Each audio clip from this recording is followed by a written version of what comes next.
બનાસકાંઠાના ડીસામાં સૌથી મોટા અને 24માં માળી સમાજના સમૂહલગ્નની સંપૂર્ણ વ્યવસ્થા સાથે તૈયારીઓ પૂર્ણ થઈ, જેમાં આગામી દિવસોમાં માલગઢ ખાતે સમૂહલગ્ન યોજાશે।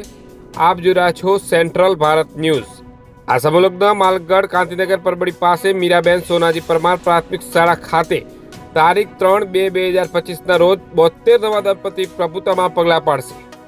આ સમૂહલગ્નમાં મુખ્ય યજમાન મહેશકુમાર કાનાજી માળી તેમજ મંગળસૂત્રના દાતા શ્રી પૂનમાજી આંબાજી માળી અને ભોજનના દાતા શ્રી હીરાબેન ગીગાજી માળી જીએસ ફેમિલી અને નેનુબેન બુરાજી માળી સોમનાથ પરિવાર દ્વારા આ વખતે સૌથી મોટું યોગદાન આપવામાં આવ્યો હતો।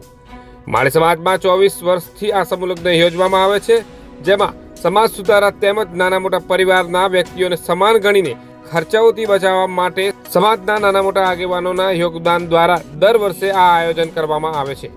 જ્યારે સંપૂર્ણ વ્યવસ્થાને લઈને 1 મહિના અગાઉથી જ તૈયારીઓ શરૂ કરી દેવામાં આવી હતી, જેમાં કોઈ પણ પ્રકારની અગવડ ઊભી ન થાય તે માટે સંચાલકો તેમજ સમાજના વ્યક્તિઓ દ્વારા આ સમૂહલગ્નને સફળ બનાવી સમાજમાં સેવાનું મોટું યોગદાન આપે છે। જોતા રહો bureau report central Bharat news Banaskantha.